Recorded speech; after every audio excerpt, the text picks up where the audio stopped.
بسم الله الرحمن الرحيم. اللهم صل وسلم وبارك على حبيبك سيدنا وشفيعنا وكريمنا ومولانا محمد وعلى آله وصحبه وبارك وسلم. معزز دوستو، مکرم رفیقو، محترم سامعین و ناظرین، السلام علیکم ورحمۃ اللہ وبرکاتہ. دوستو، ہمارے اس کلاس کے اندر پچھلی کچھ کلاسوں سے، دروس سے، یہ علم نحو کی ایک بہت بڑی اہم ترین قسم یعنی اس میں متمکن کی گفتگو چل رہی ہے. پھر اس میں متمکن کی 16 قسمیں آپ کے سامنے تعداد کے اعتبار سے بیان کی گئی. تو اس میں متمکن کی 16 جو قسمیں ہیں تو اس کو 3 حصوں میں تقسیم کر دیا گیا ہے، جیسا کہ آپ اس سے قبل سن چکے ہیں. پہلی قسم ہے اعراب بالحرکت پر مشتمل ہے. پہلی قسم یعنی ایسی قسمیں اور ایسے الفاظ جن کے اندر زبر زیر پیش کے ذریعے سے اعراب آتا ہے، وہ ہے اعراب بالحرکت. تو اس کے بعد دوسری جو قسم بنائی گئی وہ ہے اعراب بالحروف والی یا اعراب بالحرف والی قسم. یعنی ایسی قسم ہے وہ اس میں متمکن کی. پھر ایسی اقسام ہیں جن کے اندر زبر زیر پیش کو بطور اعراب نہیں رکھا گیا، بلکہ واو الف یا میں سے کسی کو بطور اعراب منتخب کیا گیا ہے. تیسری قسم وہ اعراب تقدیری کی ہے کہ اس کے اندر اعراب بظاہر دکھائی نہیں دیتا ہے. پھر اعراب لفظوں میں نہ پڑھا جاتا ہے، نہ دیکھا جاتا ہے، نہ بولا جاتا ہے، نہ لکھا جاتا ہے، مگر وہاں پر وہ مخصوص محل اور مقام کے اعتبار سے اعراب کو مان لیا جاتا ہے، اعراب کو فرض کر لیا جاتا ہے، وہاں اعراب پوشیدہ ہوتا ہے. تو دوستو، اللہ رب العزت کے کرم سے یہ جو اس میں متمکن کی پہلی قسم ہے اعراب بالحرکت والی، تو اعراب بالحرکت سے تعلق رکھنے والی قسموں کا ابھی اختتام ہو رہا ہے. تو اعراب بالحرکت یعنی زبر زیر پیش کے ذریعے سے جن قسموں کے اندر یعنی اعراب ہوتا ہے تو اس کی 5 قسمیں ہیں. تو 5 قسموں میں سے ہم لوگ پچھلے درس میں بھی، پچھلی کلاس میں بھی 5ویں قسم کے سلسلے میں کچھ باتیں ہم لوگ سننے یا کہنے کی سعادت حاصل کر چکے ہیں. تو بحمدہ تعالی یہ جو اعراب بالحرکت ہے، تو اعراب بالحرکت کی آخری قسم یعنی غیر منصرف، یعنی اعراب بالحرکت کی بالکل آخری قسم جو غیر منصرف ہے، اس کے سلسلے میں بحث جاری ہے. تو دوستو، میں نے پچھلی کلاس کے اندر آپ سے یہ عرض کیا تھا کہ اعراب بالحرکت کی جو 5ویں قسم اور آخری قسم ہے وہ غیر منصرف ہے. تو غیر منصرف کے لفظ جو ہیں، غیر منصرف اور منصرف، تو ان لفظوں کی تحقیق کچھ حد تک آپ کے سامنے آ چکی تھی، لغوی تشریح آپ کے سامنے پیش کی گئی تھی. تو میں نے اسی کلاس کے اندر، پچھلی کلاس میں نے عرض کیا تھا کہ غیر منصرف کی مثال بھی دی جائے گی، لیکن غیر منصرف کی تفصیلی بحث ابھی نہیں کی جائے گی، بلکہ جب اس میں متمکن کی 16 قسموں کا احاطہ ہو جائے گا، سرسری خاکہ سب کے سامنے آ جائے گا کہ اس میں متمکن کی یہ 16 قسمیں ہیں، پھر ان کے اعراب کی یہ نوعیتیں ہیں. یہ ساری چیزیں جب ختم ہوں گی تو اسی صورت میں انشاءاللہ تبارک و تعالی اس میں متمکن کی 16 قسموں کی تکمیل کے بعد ہم لوگ انتہائی شرح و بسط کے ساتھ غیر منصرف کے سلسلے میں پڑھنے کی سعادت حاصل کریں گے، کوشش کریں گے. دوستو، میں آج غیر منصرف کی مثال آپ کے سامنے پیش کر رہا ہوں. غیر منصرف ثابت ہونے کے لیے 2 پروف چاہیے، جیسا کہ پچھلی کلاس میں عرض کیا گیا. غیر منصرف بننے کے لیے اور غیر منصرف ثابت ہونے کے لیے جملہ 9 اسباب مقرر کیے گئے ہیں قواعد کی دنیا میں. تو 9 اسباب کی تفصیل بھی آپ کے سامنے آ چکی ہے کہ 9 تفصیل نہیں بلکہ ان کی تعداد آ چکی ہے، پھر ان کے نام بھی آپ کے سامنے سے گزر چکے ہیں۔ تو پچھلے درس کے اندر منع صرف یا غیر منصرف کے اسباب 9 ہیں، وہ کیا کیا ہیں وہ آپ کے سامنے بیان کیا گیا کہ وہ ہے عدل ہے، وصف ہے، تانیث ہے، معرفہ ہے، عجمہ ہے، جمع ہے، ترکیب ہے، الف نون زائدتان ہے اور وزن فعل ہے۔ یہ 9 اسباب ہیں۔ یہ 9 اسباب جو متعین کر دیے گئے ہیں اور مقرر کیے گئے ہیں، تو یہ غیر منصرف کوئی لفظ ثابت ہونے یا بننے کے لیے مقرر کیے گئے ہیں۔ تو 9 اسباب میں سے، جیسے کہ اس سے قبل عرض کیا گیا، 9 اسباب میں سے جب کسی لفظ کے اندر 9 میں سے 2 سبب پائے جاتے ہیں تو ایسی صورت میں وہ لفظ غیر منصرف ثابت ہو جاتا ہے۔ تو یا نہیں تو اگر ان 9 سببوں میں سے کچھ ایسے اسباب بھی ہیں، کچھ ایسے سبب ہیں، کچھ ایسا سبب ہے کہ اس کے اندر وہ ایک بھی سبب کسی لفظ کے اندر اکٹھا ہو جائے اور جمع ہو جائے، آ جائے، تو ایسی صورت میں اس کے اندر کی قوت اور صلاحیت کی بنیاد پر وہ ایک سبب کے اندر اتنی قوت اور تاثیر ہوتی ہے کہ وہ 2 سبب کا کام کرتے ہوئے اس لفظ کو غیر منصرف بناتا ہے۔ تو دوستو اب ہم مثال کے ذریعے سے اس بات کو آج کے مختصر درس میں سمجھنے کی کوشش کریں گے۔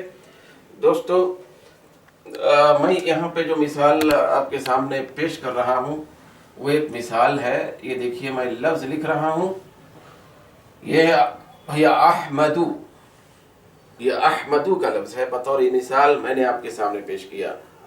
یہ جو احمدو ہے، یہ احمد نام ہوتا ہے دوستو، یہ احمد نام ہے، نام ہوتا ہے ہمارے آقا صلی اللہ علیہ وسلم کا، اس میں مبارک بھی احمد ہے۔ پھر احمد کا آپ کا جو نام اقدس ہے وہ قرآن مجید کے اندر بھی مایا ہوا ہے۔ پھر آسمانی کائنات میں سرکار پاک صلی اللہ علیہ وسلم کو زیادہ تر احمد کے نام سے مانا جاتا ہے، بولا جاتا ہے، جانا جاتا ہے اور اسی کا شہرہ ہوتا ہے۔ جیسے کہ یہاں ہمارے زمینی سطح، زمین کے اوپر سرکار پاک صلی اللہ علیہ وسلم کا جو نام اقدس ہے وہ محمد صلی اللہ علیہ وسلم، وہ زیادہ مشہور ہے۔ وہاں فرشتوں اور ملائکہ کی کائنات میں احمد کا جو اسم مبارک ہے وہ زیادہ چلتا ہے۔ تو یہ احمد یہ نام ہے، لیکن دوستو جب ہم وہ جو پچھلی بحثوں میں، پچھلے دروس میں، پچھلی کلاسوں میں ابتدا میں جب ہم فعل کے سلسلے میں گفتگو کر رہے تھے اور سمجھ رہے تھے اور سن رہے تھے، تو اس کے اندر جب ہم ذرا غور کریں، غور و فکر کریں، تو ہمارے سامنے یہ بات اجاگر ہو جائے گی۔ یہ جو احمد کا لفظ ہے یہ اسم ہے۔ جہاں یہ اسم ہے یعنی کسی کا نام ہوتا ہے، کسی ذات کا اسم ہوتا ہے، تو اسی طریقے سے دوستو اگر ہم تھوڑا سا غور و خوض کریں، یہی لفظ احمد ہوگا، دکھنے میں لکھنے میں کوئی فرق نہیں ہوگا، لیکن یہ فعل مضارع بھی ہوگا، فعل مضارع بنے گا، فعل سے بھی اس کا تعلق ہوگا۔ وہ اس طرح دوستو اس کو اگر بطور نام اگر ہم لیں، نام کے طور پہ اس کو جو ہے استعمال کریں اور اس کو نام کے طور پہ مراد لیں تو یہ اسم ہے، لیکن یہی جب ہم فعل مضارع کے واحد متکلم صیغے کی طرف توجہ کرتے ہوئے یہ لفظ بولیں، پھر واحد متکلم کا صیغے کے طور پر اس کو استعمال کریں گے تو یہی احمد کا لفظ ہوگا، یہی احمدو کا لفظ ہوگا۔ پھر یہ فعل مضارع کے واحد متکلم کے صیغے کے وزن پر اور اس کے ترتیب پر، پھر اس کی شکل پر یہ دکھائی دے رہا۔ جیسے مثال کے طور پہ دوستو آپ کے سامنے اس سے پہلے آ چکا ہے، فعل مضارع کی پوری گردان کے تحت میں ہم نے پڑھا، صیغوں کی الگ الگ شناخت بھی حاصل کرنے کی ہم نے کوشش کی، تو اس کے اندر یہ بات سامنے آئی تھی کہ یہ جو افعلو کا وزن ہے، یہ افعلو، یہ فعل مضارع کا واحد متکلم کا صیغہ ہے۔ اس کے معنی ہوتے ہیں کرتا ہوں یا کروں گا میں ایک مرد یا میں ایک عورت، کرتا ہوں یا کروں گا میں ایک مرد، کرتی ہوں یا کروں گی میں ایک عورت۔ تو یہ میں کرتا ہوں، میں کروں گا یا میں کرتی ہوں یا میں کروں گی، یہ اس کا ترجمہ ہوتا ہے فعل مضارع میں۔ واحد متکلم کا صیغہ بھی یہ نظر آ رہا ہے۔ تو یہ فعل مضارع میں واحد متکلم کے صیغہ بھی ہے، تو اس صیغے پر فٹ کرتے ہوئے پھر اس صیغے سے اس کا تعلق پیدا کرتے ہوئے اور اس صیغے سے جوڑتے ہوئے اور وابستہ کرتے ہوئے جب ہم دیکھیں گے تو یہ دیکھیے احمدو کا جو لفظ ہے یہ افعلو پہ جم رہا ہے، یہ افعلو پہ جم رہا ہے۔ پھر ہم اگر تھوڑا سا اس کے ماضی اور مضارع کے حساب سے دیکھتے ہوئے ترجمے کی طرف بھی جائیں تو ذرا بات واضح ہوگی تھوڑی۔ یہ دیکھیے اس کا ماضی ہوتا ہے حمیدہ، حمیدہ یہ فعل ماضی ہے۔ پھر اس کے بعد اس کا فعل مضارع آتا ہے یحمدو، یہ یحمدو فعل مضارع ہے، یحمدو یہ فعل مضارع۔ جب یحمدو کے صیغے سے ہم آگے بڑھتے ہوئے نیچے اترتے جب واحد متکلم یعنی افعلو کے صیغے تک پہنچیں گے تو یہی یحمدو و احمدو بنے گا۔ تو حمیدہ کا معنی ہوتا ہے تعریف کیا وہ ایک شخص، وہ ایک فرد، وہ ایک آدمی، تو تعریف کیا اس ایک مرد نے۔ پھر یحمدو کا معنی ہوتا ہے تعریف کرتا ہے یا کرے گا وہ ایک مرد، تعریف کرتا ہے یا کرے گا وہ۔ پھر اسی طریقے سے نیچے اتریں گے، وہ فعل مضارع کے صیغوں کی لڑی سے آگے بالکل نیچے اتریں گے تو 13ویں نمبر کے صیغے پہ جب ہم پہنچیں گے تو افعلو کے وزن پر احمدو آئے گا، یحمدو کے بعد وہ احمدو آئے گا نیچے اترنے کے بعد۔ تو یحمدو کا معنی ہوتا ہے دوستو تعریف کرتا ہے، تعریف کرتا ہے یا کرے گا وہ ایک مرد، وہ ایک شخص۔ تو یہ ہے وہ کے ترجمے والا، غائب کا صیغہ ہونے کے ناطے سے اس کا ترجمے میں وہ آیا ہے۔ یہ متکلم کے صیغہ، اس کا صیغہ ہے احمدو، تو اس کے اندر ترجمہ ہوتا ہے دوستو تعریف کرتا ہوں یا کروں گا میں ایک مرد۔ تو یہاں میں صرف مذکر کے حساب سے ترجمہ کر رہا ہوں، اور اس کے اندر تعریف کرتی ہوں یا کروں گی میں ایک عورت، یہ بھی ترجمہ ہوتا ہے۔ تو دوستو یہ احمدو کا ترجمہ ہے تعریف کرتا ہوں یا کروں گا میں ایک مرد، تو یہ ہو گیا فعل۔ کیا ہو گیا یہ فعل؟ یہ فعل مضارع کا واحد متکلم کا صیغہ ہے، فعل مضارع میں واحد متکلم کا صیغہ ہے، واحد متکلم، فعل مضارع کے واحد متکلم کا صیغہ ہے۔ اچھا تو یہ ہو گیا فعل، مگر یہ ایسا فعل ہے کہ اسی فعل کی شکل و صورت والا یہاں پہ ایک اسم بھی دکھائی دے رہا ہے، اور وہ واقعی وہ بھی اسم ہے، وہ احمد نام ہوتا ہے۔ تو وہ جو احمد نام کے طور پہ استعمال کیا جاتا ہے تو وہاں یہ تعریف کرتا ہوں یا کروں گا میں ایک مرد، یہ تصور، یہ ترجمہ نہیں پایا جاتا، اس کی طرف خیال اور اس کی طرف تصور نہیں جاتا، یہ فعل کے طور پہ استعمال نہیں ہوتا، کیونکہ وہ تو فعل ہے۔ تو یہ اسم الگ چیز ہوتی ہے، فعل الگ چیز ہوتی ہے۔ جب احمدو کا لفظ لے کر، احمدو کا لفظ لے کر یہ کسی کے نام کے طور پہ آپ دیکھیں گے کہ اس ایک شخص کا نام ہے، تو وہاں پہ ہم وہ فعل نہیں سمجھیں گے، فعل مطلب میں تعریف کرتا ہوں یا کروں گا، یہ ترجمے کے تحت میں ہم نہیں سوچیں گے، بلکہ ہم بطور نام اس شخص کا، جیسے ابراہیم نام ہے، اسماعیل نام ہے، یونس نام ہے، تو اس طریقے سے یہ جو نام ہوتے ہیں، علم ہوتے ہیں، تو یہ نام کے طور پہ استعمال کیا جاتا ہے کسی شخص کے نام کے، کسی ذات کے ساتھ جب اس کو نام کے طور پہ وابستہ کیا جاتا ہے، نام رکھا جاتا ہے۔ تو احمد یہ نام بھی ہے، اسم ہے، جب کسی شخص کا نام ہو تو یہ اسم ہے، مگر یہی احمد فعل مضارع کا واحد متکلم کا صیغہ بن جائے، پھر واحد متکلم کے صیغے کے طور پر ہو، تو اس کے اندر تعریف کرتا ہوں یا کروں گا کے معنی آتے ہیں، اور یہ فعل ہے۔ تو یہ فعل ہے اور یہ اسم ہے، مگر دیکھیے دوستو یہ اسم اور یہ فعل دونوں میں لفظی اور ظاہری اعتبار سے تو کچھ بھی فرق نہیں محسوس ہو رہا.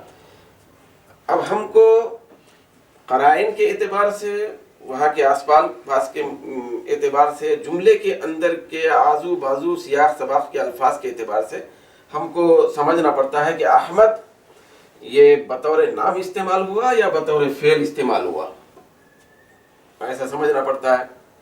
تو لہذا جب یہ فعل مضارع کے صیغے کے طور پر، فعل کے طور پر احمدو کا لفظ ہے، تو اسی کے جیسا، اسی کی شکل و صورت میں نام بھی ہے کسی کا، وہ احمد. تو دوستو یہ جو بطور نام فعل کے جیسا استعمال ہوا ہے، نام ہے مگر فعل کی طرح لگ رہا ہے، فعل کے وزن پر ہے، تو اسی کو کہتے ہیں دوستو وزن فعل. تو اس نام، یہ جو وزن فعل یعنی مطلب نام ہے مگر فعل کی شکل میں ہے، فعل کے وزن پر ہے، فعل کی صورت میں ہے. نام ہے، اسم ہے، مگر فعل کے جیسا ہے، دکھ رہا ہے، فعل نہیں ہے. الگ میں تعریف کرتا ہوں یا میں تعریف کروں گا، ایک مرد، یہ ترجمہ اس کا نہیں ہوگا. تو یہ فعل نہیں ہے اور فعل کے صیغے کے جیسا تو ہے مگر فعل کا صیغہ نہیں ہے، واحد متکلم کا صیغہ نہیں ہے. تو نام جب فعل کی طرح ہو تو اس کو کہا جاتا ہے وزن فعل. وزن فعل یہ ایک چیز ہو گئی. دوسری چیز ہے دوستو، یہ تو وزن فعل ہمارے سامنے آ گیا. وزن فعل جیسے کہ اس سے پہلے درس میں آپ نے دیکھا اور سنا، وزن فعل یہ غیر منصرف کے سببوں میں سے بالکل آخری سبب ہے. نواں سبب ذکر کیا گیا تھا کہ وزن فعل ہونا یعنی کوئی بھی اسم اور کوئی بھی لفظ فعل کے وزن پر، فعل کی شکل پر، فعل کی صورت پر آنا، یہ بھی غیر منصرف کا سبب ہے. یہ بھی غیر منصرف کا سبب ہے. تو اس کے بعد دوستوں میں اور ایک چیز لے رہا ہوں. غیر منصرف کے سببوں میں ایک سبب گزرا ہے معرفہ. یہ دیکھیے معرفہ، معرفہ کا مطلب ہوتا ہے خاص نام، بالکل خاص نام. خاص نام جو ہوتا ہے وہ معرفہ ہے.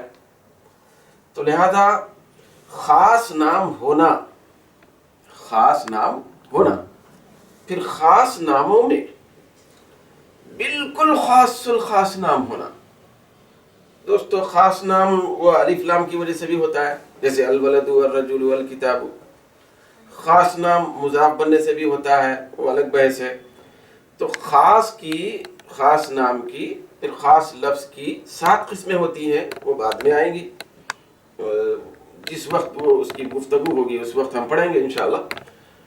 تو خاص جو الفاظ ہوتے ہیں ان میں سے سب سے بڑے درجے کا جو خاص ہے تو اس کو علم کہتے ہیں. کیا کہتے ہیں اس کو؟ بھئی علم، بالکل خاص الخاص نام. اب دیکھیے ولدن کا ہے، ولدن کا معنی لڑکا ہے، یہ اسم تو ہے، نام ہے، مگر بالکل خاص الخاص نام نہیں ہے، خاص نام نہیں ہے. ہاں البتہ ابراہیم کا لفظ ہے، بھئی اسماعیل کا لفظ ہے.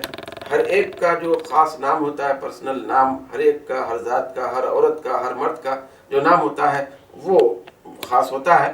لیکن خاص ایسا ہوتا ہے کہ وہ بالکل اس ذات اور اس شخص کی طرف توجہ لے جاتا ہے اور بالکل اس کو خاص بنا دیتا ہے. تو دوستو یہاں معرفہ کا مطلب ہے اسباب مناصرف میں جو آیا، بھئی عدل، وصف، تانیث، معرفہ، چوتھے نمبر پر یہ سبب آیا تھا. معرفہ ہونا بھی غیر منصرف کا سبب ہے. کوئی کسی لفظ کے اندر معرفہ کی کیفیت پایا جانا، یعنی خاص اور خصوصیت والا ماحول اس کے اندر دکھائی دینا، وہ لفظ خاص ہونا، یہ بھی غیر منصرف کا سبب ہے. خاص سے مراد بالکل خاص نام جس کو بھائی علم کہا جاتا ہے، وہ ہے ابراہیم. جیسے مثال کے طور پہ یہ دیکھیے ابراہیم بالکل خاص نام ہے، تو اس کو علم کہتے ہیں. آپ اسی کو وہ سببوں کے اندر معرفہ کہا گیا کیونکہ وہ معرفہ کی ہی ایک قسم ہے، وہ خاص ہے. تو لہذا یہاں 2 سببوں کے سلسلے میں گفتگو آپ کے سامنے پیش کی جا رہی ہے تاکہ ہمارے سامنے مثال کے طور پر جو لفظ لکھا جا رہا ہے اور بولا جا رہا ہے، سمجھایا جا رہا ہے یا سمجھنے کی کوشش کی جا رہی ہے، تو وہ مکمل طور پہ وہ لفظ غیر منصرف ثابت ہونے کی کیفیت معلوم ہو. پھر کس طریقے سے ہم اس کو غیر منصرف قبول کریں، کس طریقے سے وہ غیر منصرف ثابت ہو رہا ہے، اس کا انداز، اس کی کیفیت ہمارے نگاہوں کے سامنے آ جائے.